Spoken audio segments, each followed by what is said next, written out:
now. Okay. Good evening. It is 5 p.m. and I am calling this special board meeting on December 17th, 2020 at 5 p.m. First agenda item is roll call. So Trustee Sarah Kirby-Gonzalez. Clerk Venegas. Present. Co-President Pizzotti. Here. And I too am present. We are all here and we can begin. From my understanding, are there any public comments? There were a couple of public comments sent to us. I'm happy to read them. But is there anybody in the queue on the phone or otherwise participating who has a public comment? I'm not seeing any requests at the moment. Okay. To that end, I will read two public comments that were emailed to us. The first from Ms. Maria Grijalva, so sent to us at 4:18 p.m. So, dear trustees, as the lead community member who brought district elections to WSD, I ask the board to honor the spirit. Oh, actually, I'm probably reading it on the wrong one, but I'll read it anyways. Of the CVRA and appoint a resident from District 1 to fill former trustee Alcala's vacancy. I trust that you will honor your oath to the residents of West Sacramento and to the California Constitution. As you know, it is not in the interest of the disadvantaged residents of West Sacramento for board members' residency to be concentrated in the more affluent areas. Please appoint a resident from District 1 as the CVRA dictates. Thank you in advance for your consideration and your empathy to the needs of the underserved population. Maria Grijalva, founder and CEO, Latinos Info and Resource Center in Sacramento, California. And the next statement tonight is from Ms. Tessa Heblin Martinez. So I don't know if she's made it to the call yet. If not, I'm happy to read this because this is not pertaining to one of the agenda's items, so it's a general public comment. Good evening, members of the board, families, community, and most of all, students. I wish to take a moment to celebrate and applaud the amazing efforts that have been put forth by our students every day, despite insurmountable odds. As your teacher, I want to say that we see you and your strength. We see your drive, your adaptiveness, and your positive mindsets. We are in awe of how quickly you learn new technology, take setbacks and challenges in stride, and communicate like adults when tech fails to find workarounds, understand, and overcome. You are all so amazing, no matter the mark on your report card. You are doing something that is entirely new and you are owning it. Even if it's sometimes with some grumbles, tears, or camera off and a blanket on. So often we hear of the shortcomings, and I imagine that must be hard to hear when you are working so hard. I know it is for me. So tonight, on the eve of your well-earned break, I want to say thank you. You're doing such a good job and you amaze me. Those are the two statements I received today. Co-President Pizzotti, did you receive any that we know of? I did not. There is a question in the Q&A for D1, Okay, but we're not there yet. Correct. We do have a request at the moment for item D1 when the time comes. Perfect. Okay, there are no other general public comments. I will move on to board item D1, action approval of trustee area or at-large appointment process for the Washington Unified School District board vacancy. And I don't know if Superintendent Luna, you want to present for a third time on the issue as an overview, and then we can take the question after discussion, or Dr. Hildreth, if you are presenting. Hello. Good evening, Board of Trustees. My internet, I'm having some challenges with my internet, so forgive me if I bow out here. This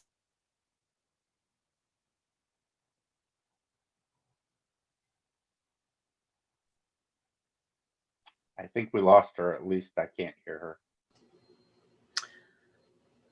Okay, if not, I think this has been on board for third time. Superintendent Luna, I think your internet just went kaput.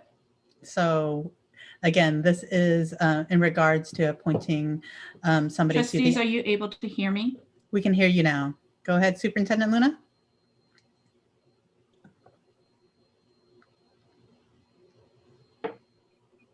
No.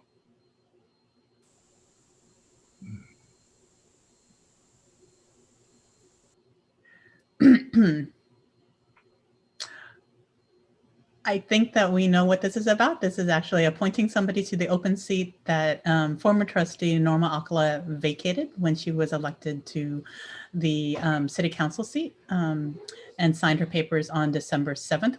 We are under a 60-day timeline to make a decision about what we want to do moving forward. If we do not meet that timeline, the Yolo County Office of Education will come in and make a decision for us. So with that said, unless there is a presentation that I'm not expecting one since we've seen it a couple of times. If we're not expecting, is Superintendent Luna frozen? I'm going to go ahead and take the question from D1. And what is that question? We actually have a public comment request from Kimberly Munhink. Okay. Kimberly, your microphone is turned on and you may begin. Thank you so much. Thank you to all of the board for hearing these comments today and another session at 5 o'clock. I think it's Thursday today. So I am recalling back to all of those public meetings that we had about all of the different areas and the public comments that I heard. And heck, I even revisited the September 28th, 2018 board meeting today and remembered to try and recall some of the comments that came back. And the one that struck with me, and it was kind of my comment from the beginning with the different maps, was essentially having board members represent, or 3 board members representing Bridgeway Island, and for any of the maps that we chose. And seeing in the comments and discussing comments about having the possibility of a board member from Area 5 serving, regardless of what is allowable, it feels wrong. And one of the comments that Co-President Wong stated at that meeting was, she echoed those comments. Having 3 trustees represent one school is uncomfortable. It was uncomfortable to me when I saw those different maps. It's why I went to those meetings, because I feel like the South area, and especially Bridgeway Island, is overrepresented many times in voices and action and activity. And Riverbank is a very different school with very different outcomes. And as a person who is entrenched in data every single day, today I was doing another statewide analysis on the percentage of SED students and students with disabilities and how that impacts outcomes at schools. Riverbank doesn't perform the same as Bridgeway Island, Southport, or Stonegate. And I feel like having a parent or representative from that area is really important to the seats and trustees. So I know we're discussing what can happen. I'm just thinking with our heart, like, let's find a community member from District Area 1 who can represent and really, perhaps make changes that need to be made in that area and represent that neighborhood. I looked at the demographer statistics again for that area that were, shared with the board, and it was just shocking again to see how very different it is. So I just I want to echo that again. It's mimicked in the comments that I made all throughout 2018, but gosh knows that as a parent of a student in Bridgeway Island, I don't need another voice on the board, and I would love to have some representation from the North area, additional representation, I should say. Thank you, Trustee Alvaro. It's really nice to see members from another member from the North. So sorry for the long-winded explanation. It's been a long day for me too. Have fun tonight. Thank you. So if there are no other public comments, we can open up for discussion. I know Clerk Venegas, we open it up because you got the memo very late. And so, but we've been able to digest it about a week longer than you have. So I don't know. Co-Presidents Wong and Fazati, pardon my interruption. We do have a couple other virtual hands raised for public comment. Oh. The first one looks to be Tessa Hevlin Martinez. Tessa, your microphone is turned on and you may begin. Hi. Hi, Tessa. I also read your statement. Sorry, I missed that. I was calling in with the hopes that I would read it, but you can read it again. We can hear your voice. I'll just in case any students are listening, that I really do mean what I say. What you guys have overcome is to be applauded and admired. Honestly, you guys never cease to amaze us, trying to get on when the tech fails, working so hard to make sure that you are in class or up to date on what's going on. And honestly, some of you even stay, in fact, some of them were after school with me until almost 4 o'clock this afternoon, just trying to make up some points and do what they can and talk about basketball. And I just really want to make sure that the kids know how impressed and proud we are, and they're making it so much better to go through this with. They're such a pleasure to work with, and they really are an inspiration. I hope that they know that. And that may or may not have been my child, Miss Evelyn Martinez. And Thank you for that. So much fun though. It was great. I'm really glad she got to do the lab. Thank you. Appreciate those Thank notes. you. We do have one additional hand raised for public comment, and that is from Maria Grijalva. Maria, your microphone is turned on and you may begin. And Ms. Grijalva, we also read your email into the record, if that's helpful for you, if you want to refer to it again.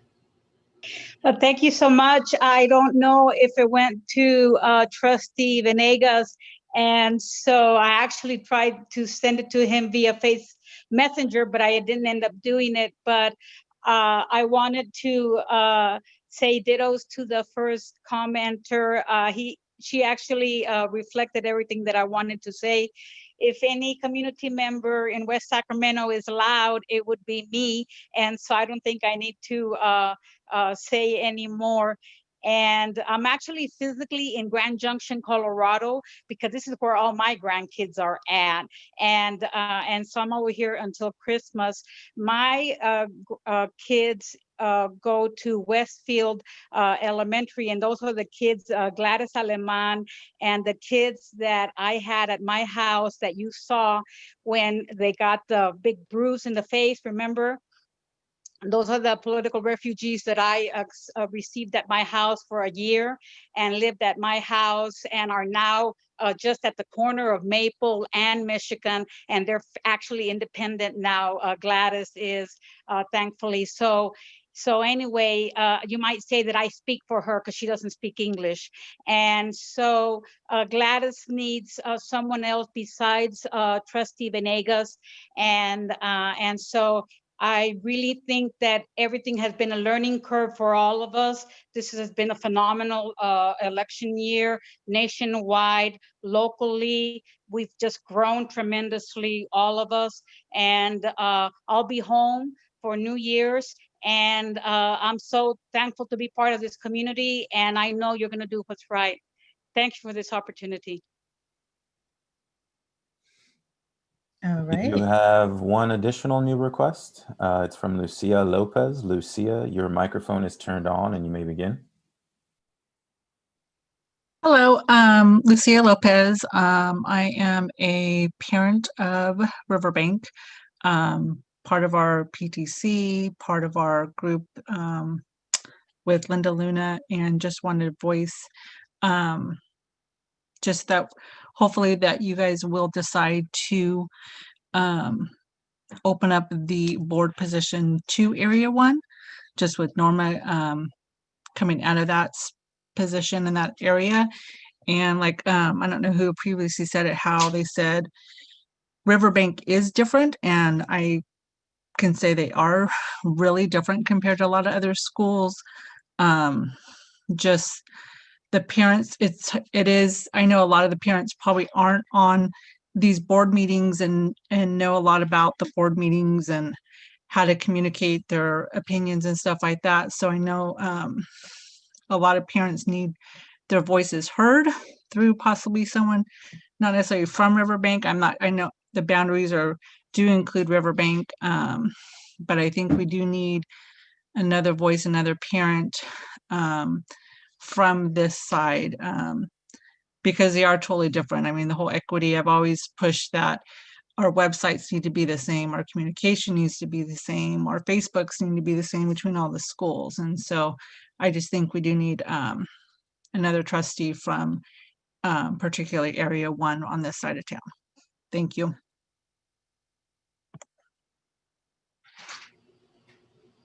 Are there any other hands raised, Urios? None at the moment. Okay. Is there any discussions? I know Clerk Venegas, I had opened it up before a hand raised. So any thoughts or questions? I know that council is with us tonight. Yes, no, thank you. Thank you for that, Co-President Jackie. And I want to begin by thanking you all for giving me the time to process. And I know even though, I took the time to read, there was definitely calls that I answered that night, as well as the following days. And it really makes me, it fills my heart how much passion is being demonstrated by our community, both sides. And, I one of the things that I made sure that I messaged during the campaign was that being voted in by the community was going to be a responsibility to listen to the community, and making sure that I listen to all sides as best as possible, and then really looking to align into a direction, not necessarily agree, but align. I believe that in the last 36 hours or so, there's definitely been alignment. And what really makes me happy is that individuals, I don't see West Sacramento as multiple sides, even though I understand it. I'm hopeful that we are moving as one. And I think when it comes to this matter, I heard people from the South, I heard people from the North, I heard parents, and I heard political figures, and I listened, and it seemed pretty aligned. So know that my decision, my vote is based on the alignment and the conversations. So I thank everybody who asked questions for clarity. And I do also, before I end my statement, I do ask that my ears are open, and especially when we start with questions versus assumptions, to be able to get to an alignment and be able to get a more equitable approach to all of our schools, and voices to all of our communities and neighborhoods. I do appreciate very much the fact that so many community individuals, parents specifically, reached out, and they also wanted to listen and hear. So they were very open. So my experience as a board member on day 2, day 3 has been a passionate one, and one full of energy. And I thank you, Sarah, thank you, Kobe, and thank you, Jackie, for also being very welcoming and very open to this day 3 of this new chapter for me personally. So I am honored, and I'm ready to continue to empathize, align, and make a decision that better serves our communities here in Area 1, Area 2, and the rest of the areas here in West Sacramento. So just wanted to give a shout out and thank you to everybody who voiced their opinion. It is necessary moving forward that we continue to listen to each other, open to each other, and look to align ultimately to make one decision for us all. So that was it for me. It's baptism by fire. Welcome to day 3 of service. Trustee Kirby Gonzalez, do you want to make any comments or have discussion? Yes, we've had a lot of good conversations, and I appreciate all those who've reached out. And there are certainly unintended consequences of moving to district elections. We knew that. They were not unexpected consequences, but we did know that we would find ourselves here. And we know that Area 1, which is the northernmost part of our city and has traditionally been under-resourced, is now the only area without an elected representative living in the boundaries. And there's no dispute over that.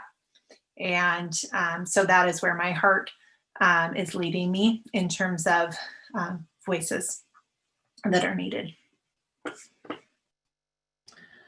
Co-President Pizzotti.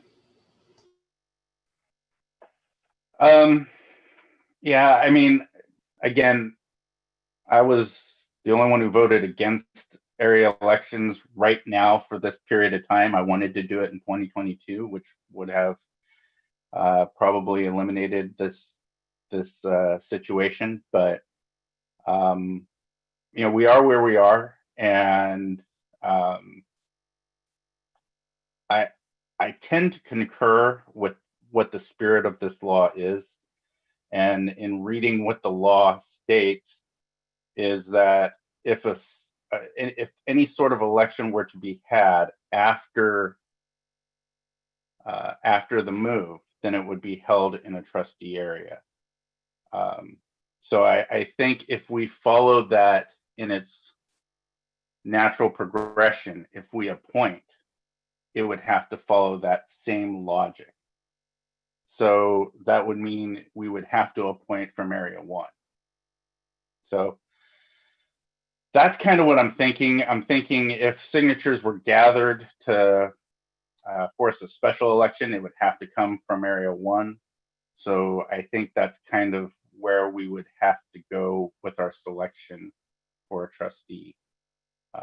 That's, I mean, maybe somebody can talk me off that, but I think that's what I think the logic is. It seems to uphold the spirit of what the law is, even though the law is very vague and inconclusive.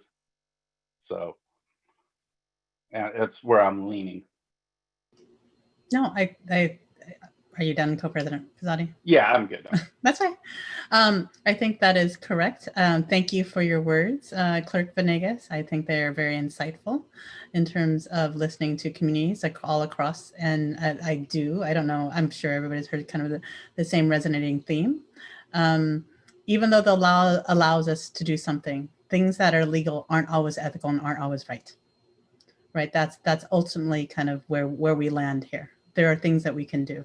I trust that the public trusts us in appointment. And so even if we appointed somebody, the signature issue is not an issue for me, right? Like if it's people's rights to always gather signatures and ask for a special election. So that's not a factor for me. I think for me, the question is what are our folks saying, and what is really just the right thing to do. In terms of consistency of value. And so I think that is, that seems to be consistent across all four of us, it feels like. What a consequence of this is, I think I was the one who always said there are 3 people from Bridgeway. This seems awkward, much less. And with that said, there was diversity brought to us in a different way. Again, the first Black voice in 100 years, 100 years of establishing of this school system in West Sacramento. And that is a voice that is going to be missed. I'll just be really direct about that. But I also trust that that we will get the message out there that we need to be inclusive of different voices, right? We have a lot of different families who still aren't represented on this board, right? When I think about LGBTQ issues, when I think of Black voices, a number of other things, right?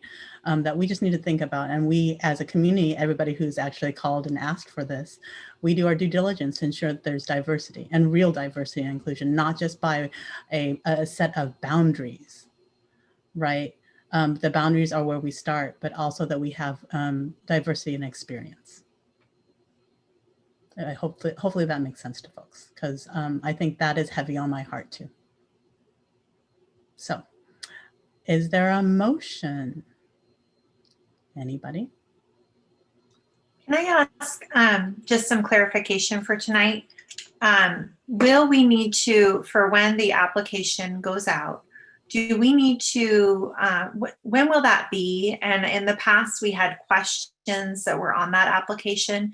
Is there time sensitive of when we have to decide those questions? Are we going to use last time's questions coming out just before we make this vote, so I know exactly when it starts? When will that application be happening? So Superintendent Luna, I know you're on the phone, and there are, I don't know if you're asking a 2-part question, a process question as well as a legal timeline question. Yeah. Trustee, both or just one or the other? I think it's a question that maybe our legal counsel can answer in terms of process. If we vote tonight, yes, here's how we move forward with area. I'm imagining that the application is not ready to go because they might need some direction on questions. So that's what I'm asking tonight in terms of what that looks like. So it is a little bit of both. Okay. So I'd ask Marie on the legal timeline, and then perhaps Dr. Hildreth and Superintendent Luna will also talk about the actual operations and process.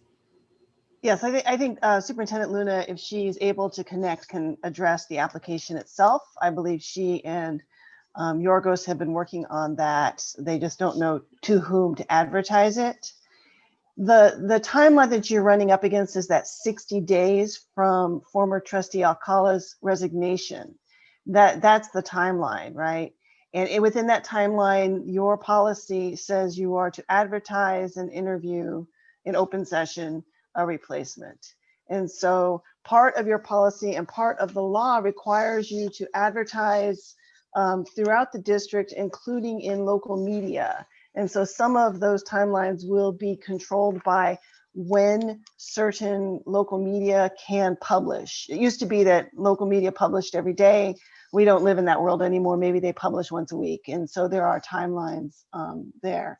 But the key timeline that you're working against here is that if by February 6th, I believe is the day, that 60 days after Trustee Alcala resigns, if this board has not appointed someone into the vacant position, then the superintendent of Yolo County will order a special election, but that special election will not occur until November of 2021, which is different than the special election that might occur if the petition that I think Trustee Co-President Pizzotti was addressing with regards to the public.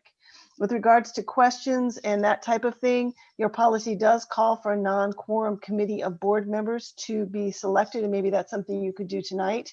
Appoint 2 people from the 4 of you to kind of work on process. And I don't know what the plan is with regards to questions. That's not really a legal question.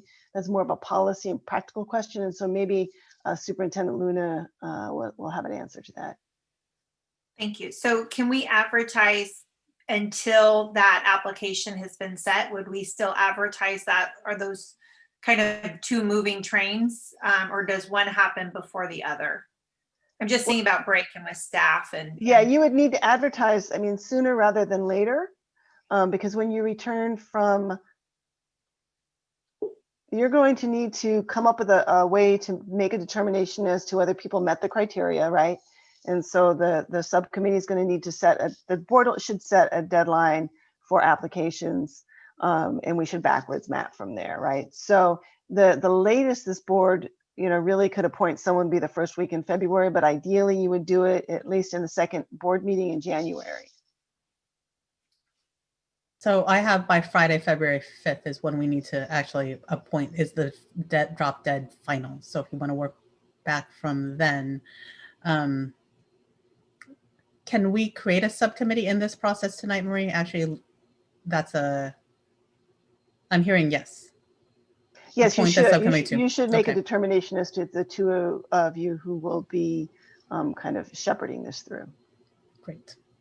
And then Superintendent Luna, there was a secondary question about the questions, but I think Marie said that's a process question and might be determined by the subcommittee, but Superintendent Luna, I don't know if you had an answer to that, and staff time, et cetera. Good evening, trustees, and forgive me for not being on the Zoom call in person. Yes, just to value add with our legal counsel in regards to the timeline and process, what we're looking at is upon the board's action this evening, we will do our best to get the advertisement out to where we are required to have it out either tomorrow or Monday, December 21st. Our local newspaper only publishes once a week, and so we have to be a week in advance in order to have that published. So what we're looking at basically is projecting to have applications closed around January 15th to allow the public enough time to ponder over the responsibilities of being a trustee, turning in an application. And by doing so, then the 2 trustees appointed to review these applications for meeting the requirements in order to apply for the trustee position would be immediately following the 15th in order to set the candidates for the January 28th board meeting. So for example, if there are 20 applications for this one board seat and 19 qualify based on the criteria of being a board trustee, then 19 would be receiving some kind of an interview on January 28th. So in order to get all candidates listed onto the board agenda for January 28th, the board would need to have those applications reviewed and completed before January 21st by the end of day. I hope that's helpful. Quick question of council. Highly unlikely here, but in the off chance that there are no applications received from that area, what happens? There are other processes that take place. You may find a way to extend that timeline and to expand the scope. But I've not had that happen. Right. I just wanted to find out if there was an ability to extend, or if there is an ability to expand. Marie, I have a secondary question, right? If we set criteria, which it seems like we might have to do immediately today, beyond whatever criteria in addition to possibly age and boundaries, what if we don't? What if they're in the process of the subcommittee, there isn't a candidate who meets other criteria that we may or may not add, or even in an interview? What if we don't find the right appointee? Right. That's a different question than so if nobody applies. Are you asking if you have an interview and you can't select, or are you Correct. asking the question? So again, if you get to that 60th day and you have not appointed someone, then in most cases, the county superintendent will then order a special election.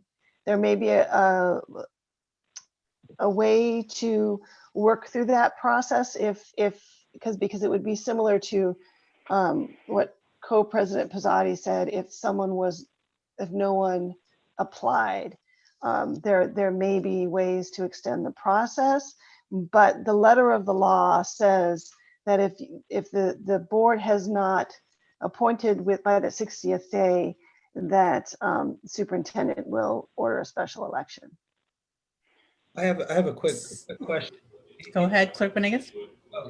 In this scenario, and this is just scenario based, just to I think we all want to have a say when appointing as a board. We'd like to have that control, at least to be able to do that for our city. Have you ever seen a scenario where there's let's say the vote would be to make sure that we appoint somebody from area 1 and open it to them, to that area till a certain date, and then after that date overturn, or go citywide? Is that even something that you've seen or you've heard about, or No, because generally if a seat is deemed to be at large, it is deemed to be at large. If it is deemed to be by area, then it is by area. And so, I mean, there's no way to know, kind of read the future here. And obviously we have not researched the what ifs to that detail because they haven't happened yet. But at this point, I've never seen that happen, because the law is that either you are at large or you are by area at this point. There's another option, but that one's not on the table at this point. The previous board made a determination about that. Co-President Pizzotti, you had a question. Yeah, so that Co-President Wong, you were kind of touching on where I was thinking about this. Was what if only 2 or 3 candidates applied, applicants turned in their application, but in the process of reviewing, we find out that they don't meet the criteria, even within the framework of the law or board policies. So they're automatically disqualified via those means. That's kind of where I was going with this. Is there a possibility to get a waiver granted so we can extend the date and fly the position open for a longer period of time to gather more interest? There is the possibility to get a waiver from the State Board of Education, because for any of you who are in education, there are processes, Co-President Wong understands, there are processes by which the state board can waive certain aspects of the California Education Code, but that would require them to agree to do so. That would also require, as we did with when we were have sent other waivers and applications to the state board, for your needs to align with their board meeting dates. And so theoretically, I suppose that could happen, but I have not had to go through that. Usually there are members of the community who meet the criteria, and you generally get 4 or 5 or 6 really good people, and then you interview them in open session to come up with the best person to work with you moving forward for the next 2 years. Okay, thank you. Are there any other questions? Trustee Kirby-Gonzalez. Thank you. I'll just make the point, looking at last time as we talk about qualifications, according to Ed Code, just in case any members of the public are listening to it, simply being 18 years of age or older, a citizen of the state, resident in this case of area, registered voter, not legally disqualified from holding office, and if an employee of the district would need to resign if sworn in. And so while of course there will be questions of the subcommittee, I just wanted to share those are the requirements in terms of if we say somebody meets them or doesn't in the application.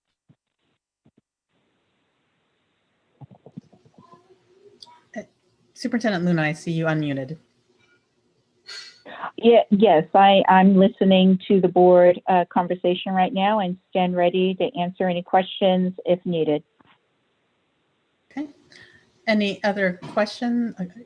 Clerk Venegas?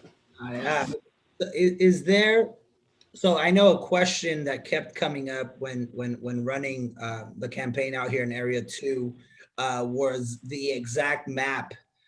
So people, just refreshing the mind. I know there was many different links on Facebook and social media and the website, but is there any, where should people go exactly to look at the area map? Is there a specific one that we want to share and kind of that way people don't get confused or aren't misled in any way? Yeah, that's a good point, because I think in your area there was a block or two of people who were like, oh, I'm not in your area. Yeah. So yes, that's very, yes, you may have been occupying a position that somebody else wants. So yeah, that's a great question. I saw Al signs in my area as we messed it up right on the border. Yeah, thank you for asking that question. Yeah. We do plan on attaching the map to the actual application process so that our community can see what area, whatever area the board decides on this evening is actually located on the map. Superintendent Luna, just note the map that's on our website doesn't have street names, and sometimes you might be living on the line and you're on one side of the street and not the other. So I think if I'm to assume correctly, Clerk Venegas, it's like, well, like what side of the street I live on may or may disqualify me. So will it be that level of, somebody may apply and think that they're, I guess that's just part of the process of the subcommittee to say you live on the wrong side of the street, so to speak. Is that correct? Right. Or is there going to be like a clearer kind of GIS mapping, like you'll put in your address and know whether or not you live in that precinct? Right. Well, we currently do based, not. right? I'm not sure that we currently have those specific addresses, we would have to contact our demographer again to Oh. see if they have the intricacies of the street names accordingly in showing the map. And we can certainly try to get a hold of them tomorrow. Yeah. Co-President Pizzata, you're familiar with it's precinct based, right? So it has to live. It You have to live is, within a yeah. certain precinct. So Yeah, and you can't break apart a precinct in order to draw a line. So that's the way that the red area or the trustee area 1 is drawn. It's all based on precincts, and that's why they kind of look pointed at some places and rounded at others, because that's the way the precinct was drawn. Also, Trustee Kirby Gonzalez posted in the chat for those online that have called in the map. I think you can also. We Sorry, do I have think you it can. on our website. The demographer Yeah. posted it, and you actually can find interactive map tools number 5 on our website. So it's already there under additional information when you go to the CVRA page. I didn't mean to interrupt you. I'm sorry, but Yeah, I did just find that. I was also going to say, I think you can go to the Yolo County Elections Office and on their website, find my representatives, and it will pull up, who's your trustee area person, or if it's vacant. So I am wondering in process that's just something as the subcommittee should do to make sure that the people, I mean, they may unknowingly apply and realize that they are actually in Clerk Venegas's trustee area. And so That's exactly what my point was about not being qualified. Yeah. Okay. So with that said, I don't know. First, we got two things that we need to think about is I need a motion if we're at that point to move forward with the type of appointments and areas. And then second, we will have to actually discuss subcommittees and subcommittee makeups. Does that, whenever a motion is ready to be made, we can continue to discuss and ask questions until then. I just want to be clear about the decisions before us.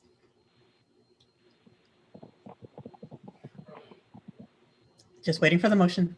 Oh, I will move that we appoint from trustee area 1, and that'll be the first motion. And I think we'll have to move for second or create committees afterwards, right? Yeah, and you want to move to establish the subcommittee. Oh, and establish the subcommittee. Yes, correct. Do I have a second? I second that. Okay, great. This is a roll call vote since we were on. So we will start with Trustee Kirby Gonzalez. Aye. Co-President Pizzati? Yes. Clerk Venegas? Aye. And I too vote aye, and you have that appointment. And so the second part of that motion is to establish a subcommittee. And I don't, I'm inclined to at least have somebody from the north, and the only person on the north is Clerk Venegas. And so I'm open for that, discussion on that. I don't know, that's my suggestion, at least for have one person who is on the north side. That makes sense because that person will be working very closely with the area 2. So that's my suggestion, but again, open to discussion about that. I would agree with that as well. And I don't mean to jump to a conclusion, Clerk Venegas. You could also say no, that doesn't make sense to you, but. You can, but. Not that I tend to do that. I tend to volunteer people. I apologize. I definitely thank you for that suggestion. In listening to both of you, I know I want to listen to Sarah too, and your suggestion, Sarah. But listening to the community, I definitely see it as a responsibility, and that's really it. I'd be okay with not being a part of the subcommittee. I'd be completely in full trust of either one of you three. And I do hope you know that. I do also see it as a responsibility and would be honored and completely okay with being part of that subgroup. And with that said, because I like gender, I also think that it's important to have gender. And I know that Trustee Kirby Gonzalez has gone through this process before, and experience does matter. And I would suggest that And then this again, up for discussion, and only if Trustee Kirby Gonzalez is okay with it, I would suggest that Trustee Kirby Gonzalez be that second person. I would volunteer her as well. Only if you accept Trustee Kirby Gonzalez. I accept with thank you for that, with a caveat that I think I do have the former, I pulled out the old applications, and that probably we can talk about what maybe should be updated, but also for consistency, keeping it pretty similar and easy for our community in terms of to navigate. So I'm happy to do that. Okay. So I am telling people, but my I guess there isn't a motion. So that is our subcommittee. If we are okay with it, I don't know if we need to vote on that. Marie, do we need to vote on that? Because that was one fell swoop. No, Is an ad hoc committee. Okay. it's an ad hoc committee. It'll be fine. It's an ad hoc. Okay. So I know that we're headed into break after tomorrow. So I trust that our subcommittee will work with staff on timelines, working back to make sure that by January 29th, was it, that we actually have some so We have, our interview. don't we have to establish a hard and fast? Yeah, date? but yeah, I will trust the subcommittee to give us a timeline that works for the board calendars, and whether or not we need to add special board meetings for discussion of applications, et cetera. So if that's something I can ask the subcommittee to do, that would be really great. And wondering if that could be presented by our January 14th board meeting, that second week of January after, unless you want to do it next week when nobody's here. Well, I want to make the burden too on everyone, all of our employees, not too heavy, but because it closes January 15th, I do think that we will be needing to meet Clerk Venegas and I, of course, soon. And so in terms of when that comes to the board, can we do this in a special, well, I want to not have a huge burden on everyone. If we can take care of the logistics of this without needing to be a big board meeting or not, maybe you can help us. It seems to me that you should be able to, if you're all okay with it closing on the 15th, that at the board meeting on the 14th, we can discuss process for what it's going to look like on the 28th.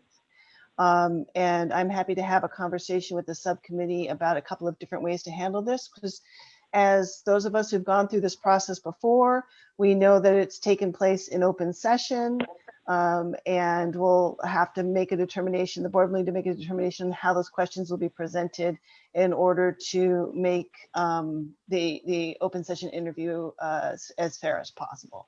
So I think by the end of the first week you're back, or by the 14th, whichever works best for the board. Yeah, we had just changed our calendar from a January 7th to January 14th last time, like 3 days ago. So I think to me, we could probably, if it's okay with everyone, have an application ready without the full board meeting, but those questions that are asked in open session, certainly everyone needs to have input on, and those need to be crafted together, I would imagine. So maybe that can be done at that meeting. The interview questions, I think that's right. And I'm wondering if we can actually do a special session on interviews the week of the 18th after we decide those questions, because I just bumping up against timelines. Maybe I'm freaking out a little bit too much, Marie, on timelines, but I'd love to give us extra buffer to work things through in discussion. So can the subcommittee create or working off of the previous set of questions and then update the questionnaires that we sent out last time when I was appointed? Can we have the subcommittee do that and then email it out to the board, and then that would be for review? And then we can have that ready for the next meeting? Marie has a... Having the subcommittee email the board would create a Brown Act issue. And so I'll work with the subcommittee to make that determination and the best way to handle it. I do think, though, that there is an opportunity here. And I don't know, I do not recall how it was handled last time, but I do believe oftentimes there's a set of questions And they are asked of all, if you have, let's say, 5 panelists, 5 people who've applied, and you can ask each person that same question, rotating who gets the first question. And so the concern about confidentiality of questions is diminished quite a bit as well. Oh, that's a good, an edge, I see. Okay. Yeah, that's fair. I'll trust the subcommittee, and you guys will tell us the process and what you guys want to do on the 14th, unless just given that, you know, the staff has worked overtime since March, and but again, also trust the subcommittee if you want to send a note to. I don't see us meeting that first week of January. It's hard. It'd be hard, but Yeah. open to it. Co-President Pizzotti. Yeah, I agree with that. And then Clerk Venegas. Yeah, I agree with that timeline. It would be really difficult. Let's see. One of the questions that I think I had was about the media. Does the Ed Code say that it has to be in print media, or can it be online media, or can it be social media? In terms of the notice requirements, or flying the applications. Co-President Pizzotti. Yeah. Can you hear me? Yes, I'm sorry. Yes. Okay, Go ahead. thank you. It will be in all 3 genres of advertisement. So we will do the news ledger, which is our local newspaper. We will do social media and announce it with links and capabilities of accessing the application. And of course, we will also have it available in hard print. The only thing about hard print is that our campuses are closed even to the public until we get changes in terms of COVID-19 and the restrictions.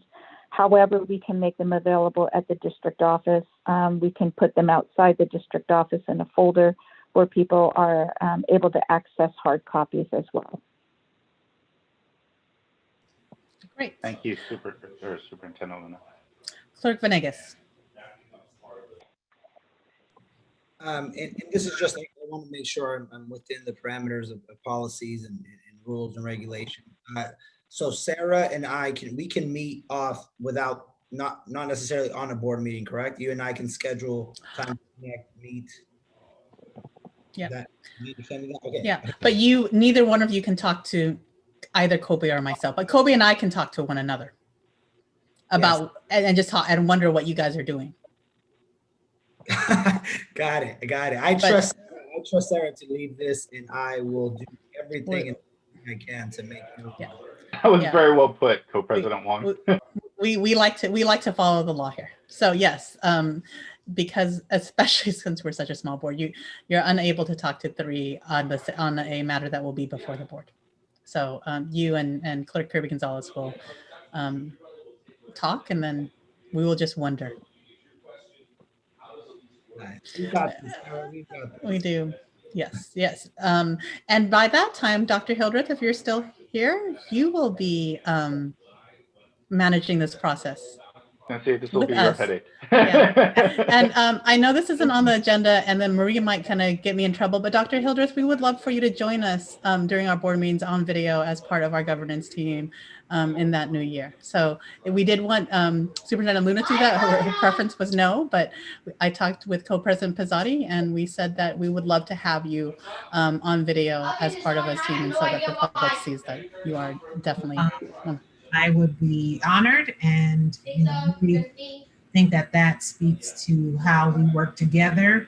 Know that as we go through this process and make sure, yes, number one, that we're following guidance and counsel, and that our goal is to follow the rule of law and make sure that it's a transparent process so that the community knows what the process is, and I look forward to working with Trustee Venegas and Trustee Kirby Gonzalez with the help of Marie to make sure we're able to share what that process will be when we have that meeting on January 14th.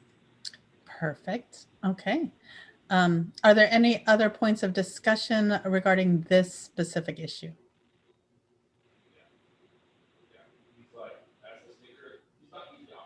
If not, then there's nothing else on the agenda. Or do you need any more direction?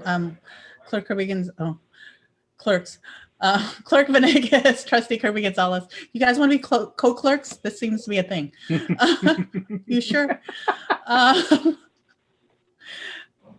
So if there's no other guidance you need from us or anything you'd like from Co-President Pizzotti and myself, I just need a motion to adjourn.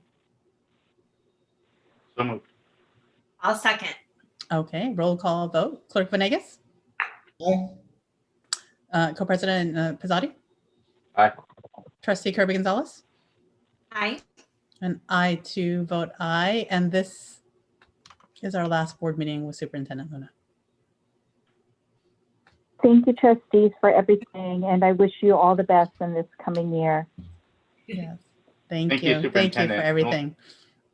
And like I said, we may not be done with you just yet. We might have one more little presentation for you later on. And we will agendize it and welcome you back. Okay, thank you. Thank you all. Be well. Thank you to everybody, the teachers, the families, the students, the staff. This has been a really trying season since March, and it's harder around the holidays. I hope you all have a really blessed holiday season. Be well, know that you are loved, know that we see you, and we are grateful for you in this community. Thank you all the staff that I'm looking on here, and I'm looking forward to being rid of 2020.